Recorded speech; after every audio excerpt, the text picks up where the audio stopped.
tey ma am mbégte xam seen rôle ci information xam seen rôle ci sensibiliser xam seen rôle également ci analyse ma tànn leen ànd ak yéen tey ci bés bi lee tey li may def wax naa ko ci tubaab lu bees tàkk la lu musul am Thiès ak doomu Thiès bëgg liggéeyal Thiès li muy yéene yemul ci wax kese tey dama jël contre-pied acteurs politiques yi fi nekk yu xam ne seen wax ay promesse la ay slogan lañ yore ay discours populiste lañ yore dañoo santaane boo amee yéene bëgg a def dara xalaat ko bind ko tey man loolu laa def ak Thiès tey li ñuy def lu tam courage la parce que li may proposer Thiès waay muy sama vision muy samay ambition tey samay adversaire politique dañ koy jot mën koo xool tey am na ñu deful politique am bët bu ñuy xoole politiciens yi day siy jot xool ko tey am na ñu xam ne gestion municipale bi tey li si nekk manque de transparence ñoom dañ si am profit dañ koy jël xool ko j'ai fait le choix avec courage may leen possibilité ñoom ñu gis Thiès liir fan laa lay mën a yóbbu li siy changé mooy ne tey pour la première fois yóbbu naa tey langue politique débat sur le fond débat ci ay projet débat ci ay vision tey loolu mooy sama démarche livre bi xam ne maa ngi koy présenté tey Thiès waay tudd vitrine d'une trajectoire dafa sukkandiku ci nekk ak askan bi di liggéey ak askan bi jigéen góor ndaw kilifa diine yi Thiès tey amul mouvement Thiès d'abord fu mu dugul boo demee école yi nga fekk ñu fi boo demee daara yi nga fekk ñu fa boo demee marché yi nga fekk ñu fa boo demee ci sport bi nga fekk ñu fa dañoo toog jege askan bi déglu leen ba tey loolu la ñuy dajale boole ko li xam ne wax naa ko sànq mooy atu Thiès dëkk boo koy jiite da ngay nangoo toog partager ak waa dëkk bi luy contrainte développement bi mais tam luy atu développement bi loolu laa tënk lépp bind ko ci kayit mu sukkandiku ci ay projet yu xam ne moom laa am yéene à travers le mouvement Thiès d'abord proposé ko Thiès waay yi won ko Thiès waay yi di ci xaar adhésion totale Thiès waay yi donc tey loolu moo tax ñun yëpp te ñu daje fi ci bésu koor gi la pour une fois définitivement kenn duñu laajati fan ngeen jëme Thiès parce que yor nañu këyit bu xam ne ku ko gis ci ni ñu ko bindee mais même ci illustration yi ci photo yi war nga gis xam suñu yéene donc kàddu yooyu laa bëggoon def ci olof bàyyi yéen mi xam ne mën ngeen ràññee yéen ñi xam ne analyse doy na ci yéen ñu partager quelques moments mu gën a leeral document bi mu gën a leeral li ñu ci bind mu doon njëriñu waa Thiès yëpp jërëjëf merci. li ma bëgg a remarquer wax naa ko sànq aujourd'hui boo duggee Thiès sunu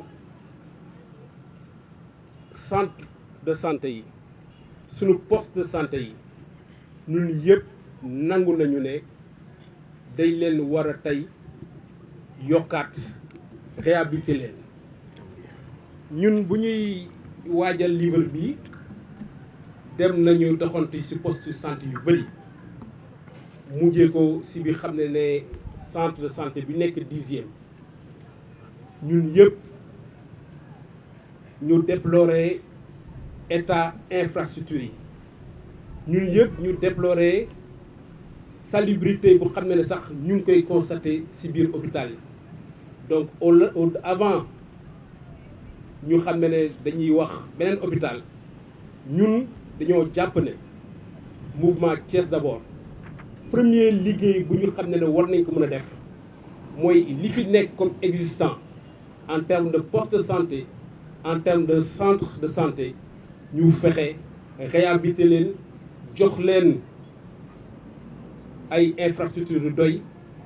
personnel bi renforcer ko mais également mën a joxe ay garab yu doy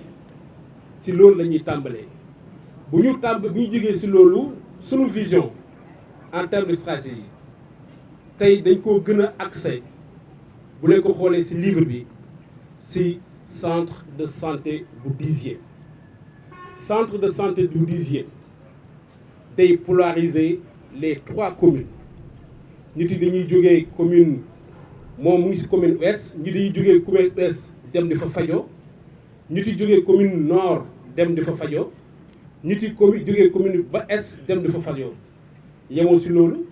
nit yi ñu ngi jógee ci commune limitrophe yi ñiy jógee Noto ñiy jógee Morolan ñu jógee Pout di ñëw ba centre de santé bi pour di ci faju ñun suñu vision jàpp nañu ne centre de santé bi tey war na tey nekk un établissement bu xam ne à dimension départementale. Pourquoi ñu wax loolu parce que ñun gis nañu tey gis ngeen croissance démographique yi nit yaa ngi yokk macha allah urbanisation baa ngi avancé pour anticiper pour innover dañoo war a tey bu Dizier bii xam ne moo ñu gën a jege pour mën a alléger ni mu ko waxee sànq hôpital régional fexe moom mu nekk un établissement si suñu projet la mu ngi si biir livre yi bu xam ne dañ koy def un hôpital à vocation départementale relever plateau bi infrastructure yi ñu réhabiliter leen bu ñu mët ba xam ne dina mën a jël une grande partie si les besoins en soins mën a gën a ay fël-fële mën a yokk capacité hôpital régional bi donc en termes de santé ñun loolu la ñu gis moom la ñu jàpp au-delà du fait que wax naa ko sànq poste de santé yëpp centre de santé yëpp dañ fa war a jaaraat xoolaat réhabiliter infrastructure yi yokk leen seen dotation en médicaments loolu bu ñu ko defee ba pare ñu am lu ñu yokk mooy tey centre de santé bu Dizier ñu def ko établissement à vocation départementale pour mën a absorber demande bi mën a alléger hôpital régional mais également mën a anticiper ci croissance démographique bi ak urbanisme. beneen deuxième question bi mbirum comportement la loolu lu ñu ñëpp constaté la Sénégal muy ci biir école yi fi xam ne sax dañ fay jàngale gis nañu comportement yi élèves yeeg étudiants yi bu ñu nekkee grève ci biir réseaux sociaux yi suñu biir kër yi ci langue politique bi xam ne man maa ngi ci loolu ñun dañoo jàpp ne premier exemple yi xam ne ñoo war a wone nekk modèle mooy ñi xam ne dañoo nekk ay porteurs de voix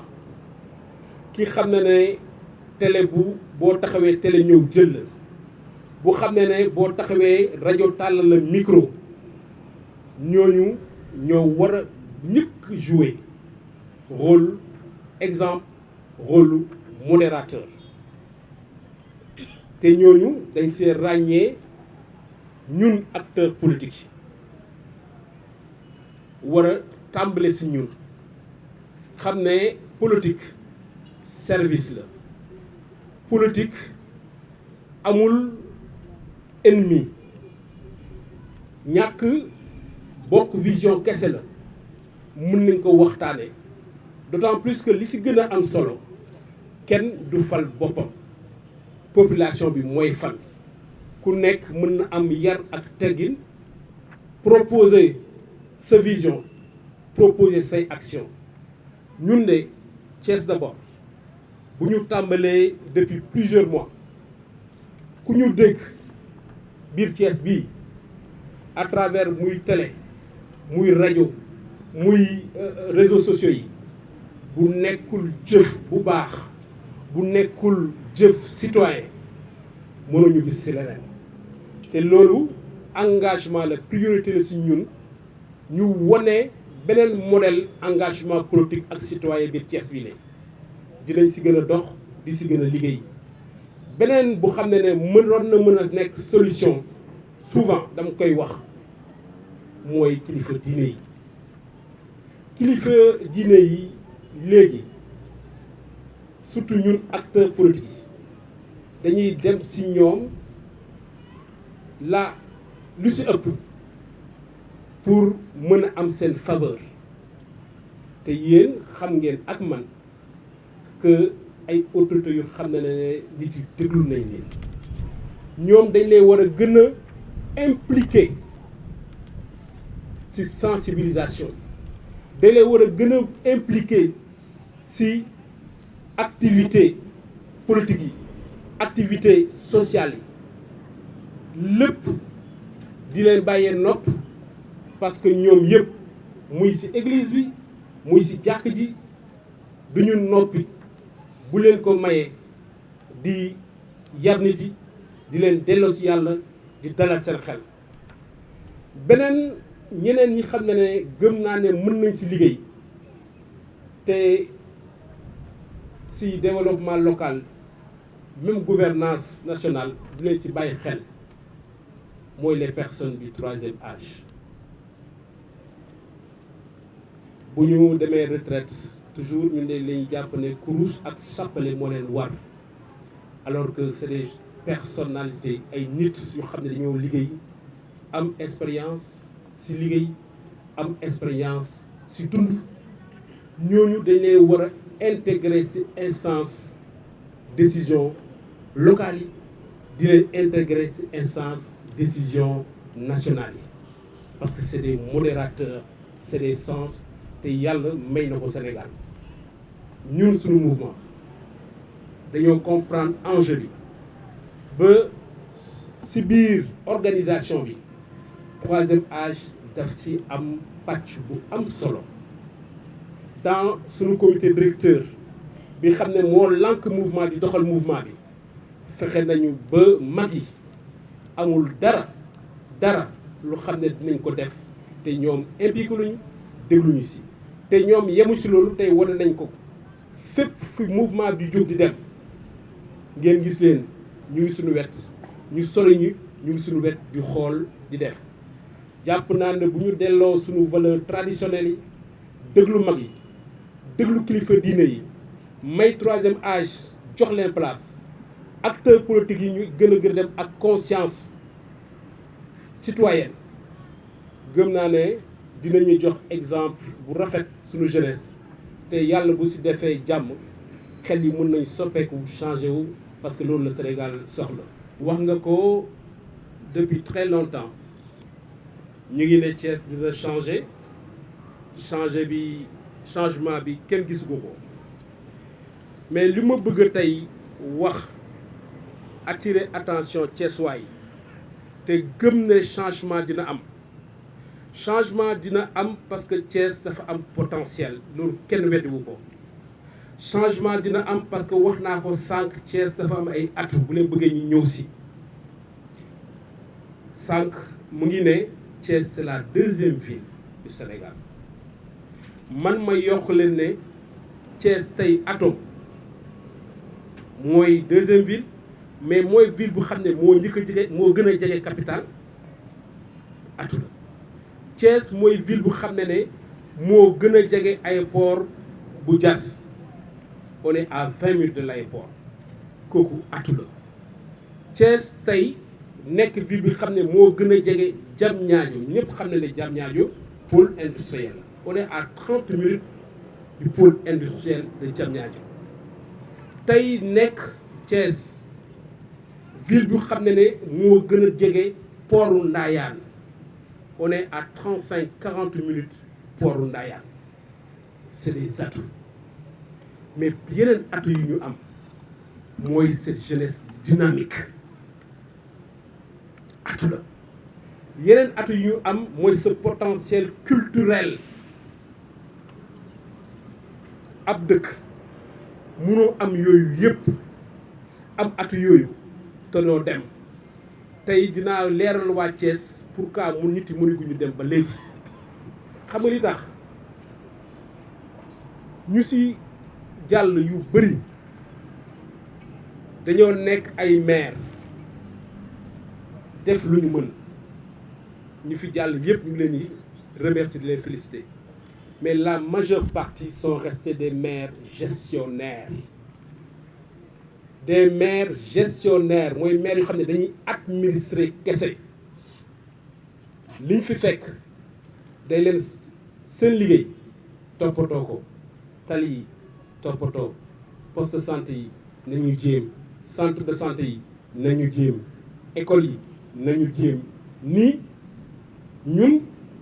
góorgóorlu père de famille outil dépense di benn la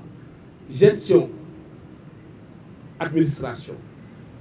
te si biir gestion boobu malheureusement lu si bëri dañuy constater que dafay ñàkk efficacité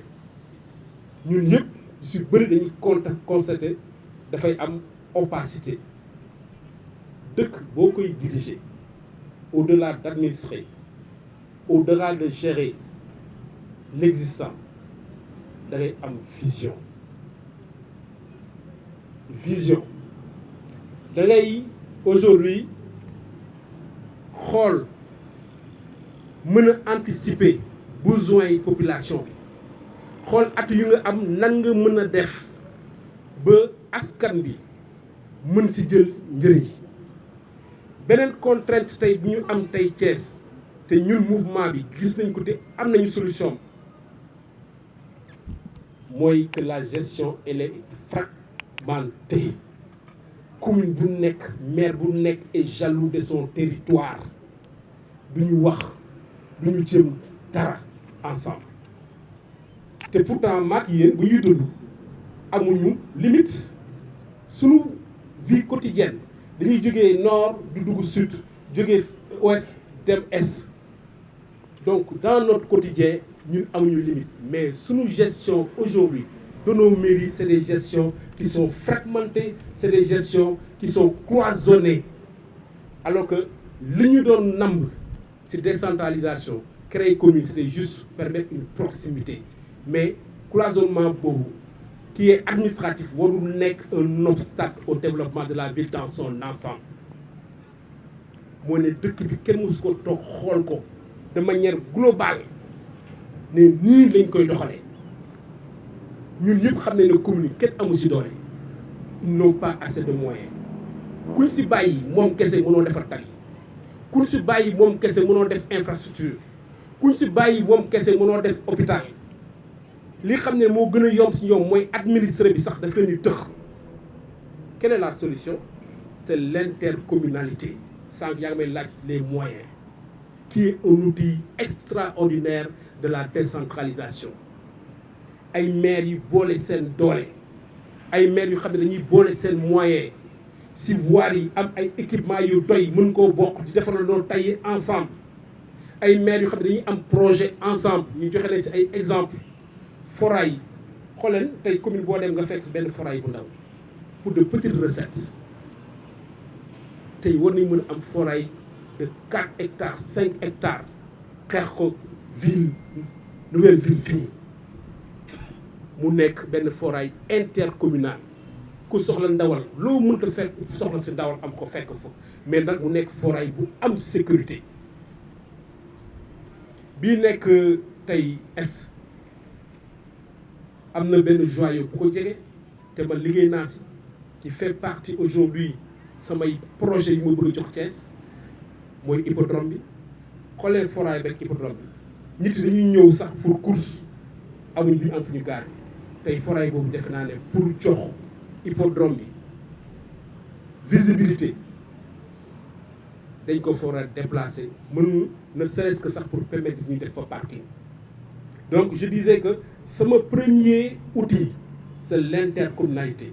mutualiser suñuy doole. Beneen outil bu xam ne maire yi duñ ko liggéey ñàkk vision tey coopération nationale la internationale la mais locale la dama koy wax souvent di reetaan maire da ngay waane maire da ngay tukki maire da ngay uti ay investisseurs parce que ñëpp xam nañ ne bu nekkee ne suñu gestion yi kese mënuñu régler problème bi mais au-delà sax extérieur biir Thiès bii am na ay doomu Thiès waa yu yor seen alal am yéene dafa dëkk bi il faut que maire yi mën leen boole ci développement commune yi ak ville bi partenariat public privé du état kese commune yi la on a des acteurs économiques aujourd'hui qui peuvent investir dans cette ville là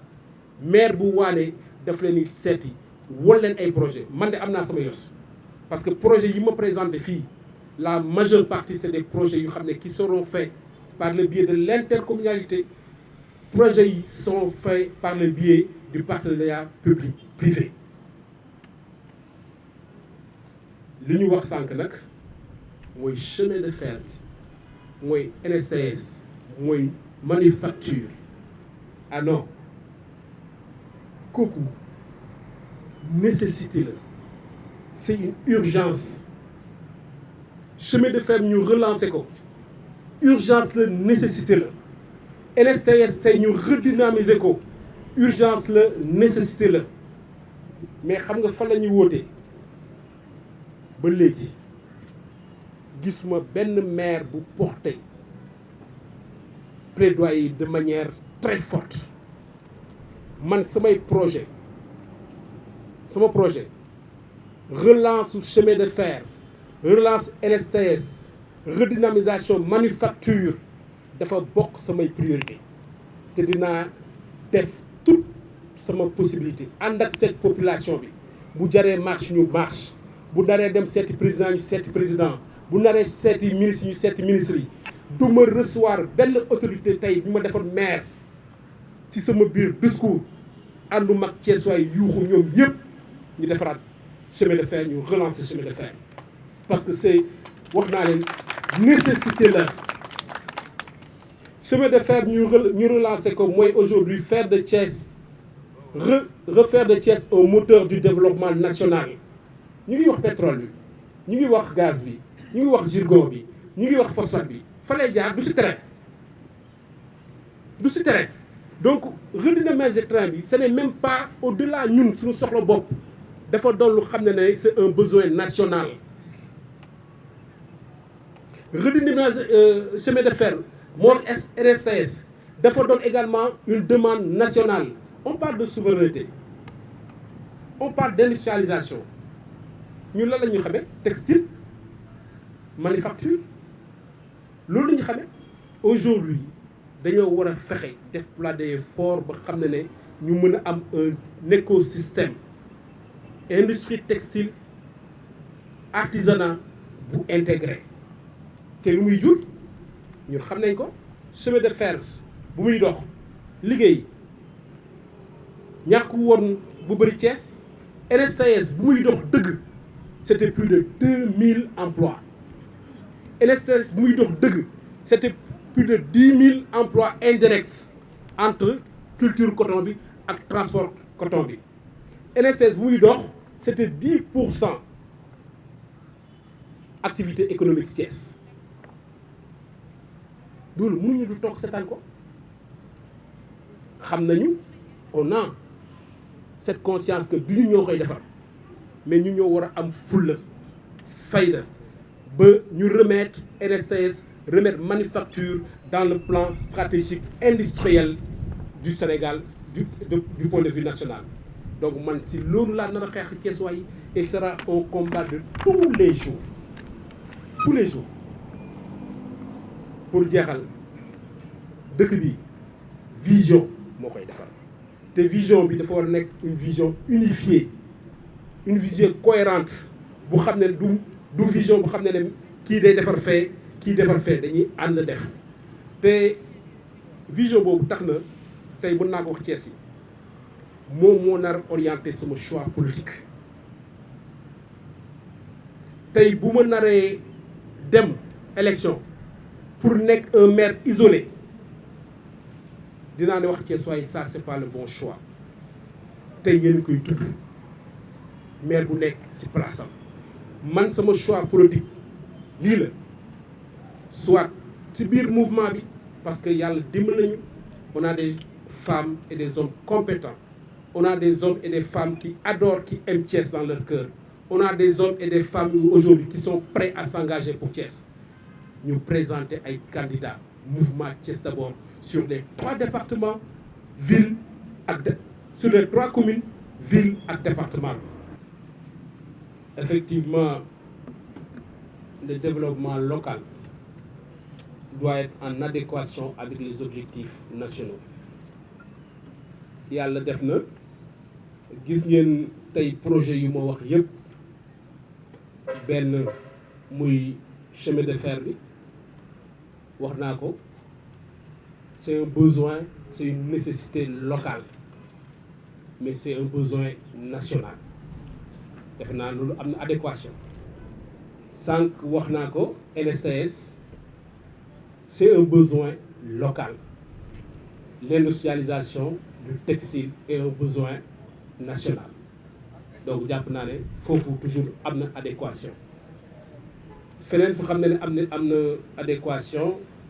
mooy le sport sànq tëb nañ ko wax guñ si ba léegi si samay projet tey jàpp naa lu ñu am si ay talent ci sport war nañ gën a xoolaat suñu infrastructure en matière sport tey am na sport yu bëri yu xam ne liñ fi am permettre ñu def ko damay joxe bu simple bu yu xam ne dama koy wax chaque fois fii Thiès doo dégg jamais ñu wax un athlète de Thiès c'est très rare. Deuxième ville plus proche un athlète de Thiès mënuñu ko am parce que joxuñu infrastructure bu xam ne dañu permettre athlètes yi ñu dox waxu leen ma Thiès amul ñu mën a daw amul piste athlète loolu da ngay gëstu mën nga xam amuñu piste athlète tey sama projet bokk na def au-delà toujours damay wax li fi nekk dañ koy defal bu mu gën a baax mais def également tey complexe bu xam ne multidisciplinaire la waaye lu mu soxla ci sport mën ko fa fekk parce que nag bu ñu fàtte le sport est vecteur de santé le sport est vecteur de cohésion sociale mais sport day joxe liggéey day créer emploi sport bokkul ci objectif état def naa ci état objectif état la bokk santé ci objectif état la bokk donc dama bëgg wax ne ñun projet yu ñu def yëpp boo ko xoolee au-delà du fait que ñun soxla la urgence la fii Dakar Thiès dafa nekk également lu xam ne au plan national day intégrer aujourd'hui tey vision Sénégal 2050 beneen bi xam ne mooy fas yéene débat defe naa kii ne livre bi ku am toog xalaat gestu bind ko am courage teg ko ci table bi kii kenn du ko ne dafa ragal débat te tey dama soppi mbir bi mënu ci nekk léegi ci débat ay promesses léegi débat programme la ñuy def aujourd'hui à travers ce livre-là damay imposer un débat de fond un débat d'idées un débat de stratégie loolu lay wote tey pare naa wax ak maire bu tey bu fi nekk que ça soit du nord que ça soit au nord que ça soit de l'est que ça soit de l'ouest parce que wax naa ko nee naa leen ne man nekkuma fi di nekk gestionnaire commune man ville bi moo ma intéressé dans sa globalité tey te foofu laay mujjee maire bu bëgg moo wax ak yow parce que tam waxtaan dama lay jox nga jox ma dama lay jox exemple bu simple kan moo am chance di gis budget commune yi ñoom ñëpp am nañ site man acteur politique la dama bëgg di am information ay données sur le budget doo gis benn site commune bu ko def ñàkk transparence ku amul transparence c'est très compliqué de discuter avec moi. Donc aujourd'hui, j'appelle les maires à de la transparence. C'est le budget qui est voté. Nous avons publié, nous avons fait jot. Parce que si nous avons en réalité, nous savons, nous avons appelé. Aujourd'hui, le taux de recouvrement, sans nous mettre là, financé. Même si financement, nous avons fait. Aujourd'hui, le taux de recouvrement, nous appelle 50%. À peine. Si mairie la wax ñoom bi ñu publier mais man am naa samay sources yoo xam ne dinaa fexe ba am seen budget tey je vous dis en termes de recouvrement des recettes rare maire la ñuy egg 50%. Ça veut dire que am na marge bu bëri bu des boo xam ne war nañ ko mën a dem recouvrer ñu dem recouvrer ko tey loolu bokk na samay innovation man damaa bëgg bu ma jëlee mairie yi digitaliser recouvrement recette municipalité bi parce que loolu mooy permettre mu optimiser loolu mooy permettre marge boobu ñu xam ne des na mooy yokk ko si ba bu mu ko booleeg partenaires yi public privé booleeg ko intercommunalité ak yeneen ma am ay moyens. di wax ne rek ne daanaka RSE aajuwul sax si société buy def mine wala leneen wala extraction minière aju aussi RSE société bu mënta nekk muy société publique muy société privée bu xam ne mu ngi liggéey ci gox bi jox ko sécurité jox bi parce que jox ko sécurité mooy ne sunuy gendarme sunuy policier ñoom ñooy assurer sécurité gox bi jox ko éclairage public gox bi jox ko tali kooku léeg-léeg jox ko suuf donc kooku aajuwul mu nekk ci miin ak leen dafa war a duggal ci budget une partie delloo ko askan bi loolu la ñuy wax RSE mais wax naa ko sànq loolu day dépendre également ci maire bi day fekk maire bi xam ko day fekk maire bi bëgg ko mais day fekk maire bi dox ko tam sànq wax naa ko lépp ci bëgg-bëgg la je pense que RSE bi bokk na ci yu xam ne man en tant que maire li may njëkk a commencer mooy recenser toutes les structures publiques privées yu xam ne wax naa leen askan bi ñu ngi jëriñoo ci yu ma lay wax loolu jege leen proposer leen parce que RSE tam loolu la amal projet won ko nit yi ñu jàppale leen xam nga RSE sax bii xam ne man tey bu ma amoon dinaa ci gën a liggéey mooy les services sociaux de base dama xamul ndax am ngeen chance de temps en temps dem ci école publique yi surtout ñuy yóbbu suñu doom yi surtout salubrité toilette extraordinaire def naa ko fii ab maire yaakaar ne dama ko defoon pour xeex ko te li mu ci jublu woon dem seeti école yëpp mooy ne dama amoon man programme personnel boo xam ne dama ko bëggoon jàppale école yooyu et je me suis rendu compte au-delà du fait ñàkk feuille ñàkk craie bu baax lii gën a am solo mooy salubrité bi insalubrité bu nekk ci école yi xale yi sunu doom yi kenn bu mu jaaxle ñuy dellu si ak biir bu daw ñuy dellu si seen kër ak ay bët yu metti donc man bu ma ñëwee sama RSE ak entreprise bu nekk fa laa koy orienté pour man moo gën a am solo ñu nii nag li ngay wax boo jëlee tey sunu position géographique ville de Thiès ak communes yi daanaka xaw nañu sori ak ñuy exploité mines yi donc ñooñu ñiy gën a njëriñoo mooy commune bi yéen a gën a jege ak ko ñu xam ne ñu ngi si mais comme lu wax rek RSE bi dafa war a doon lu xam ne dañ ko war a exploiter avec entreprise yu xam ne am nañ ko fi ñu ne la cité ouvrière ñenn ñi di wax la cité ouvrière ñenn ñi di wax la ville rebelle mais Thiès tey mën nañu wax également la ville artistique la ville culturelle tey Thiès souffre sous exploitation potentiel culturel bu ñu am te ku wax culture boole lépp théâtre woy artistes yi ñëpp a ngi ci biir te yàlla dimbali ñu Thiès ci personnalité damay jël rek tey bu gi xam ne moo gën a moom lañ gën a di gis théâtre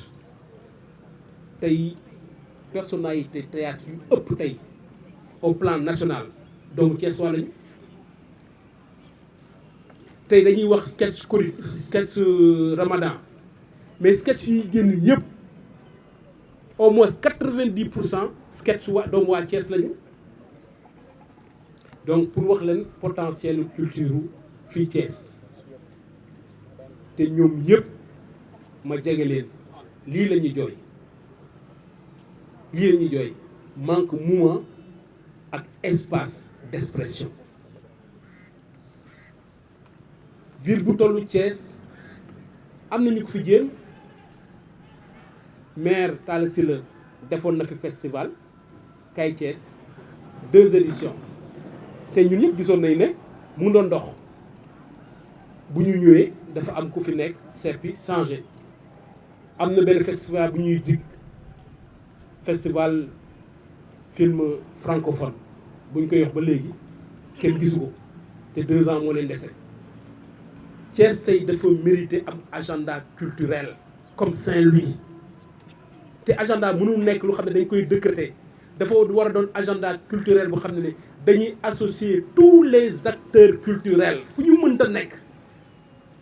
parce que bii Thiès bi am na ay maires yi fiy organiser surtout fin d'année ci biir organisation yi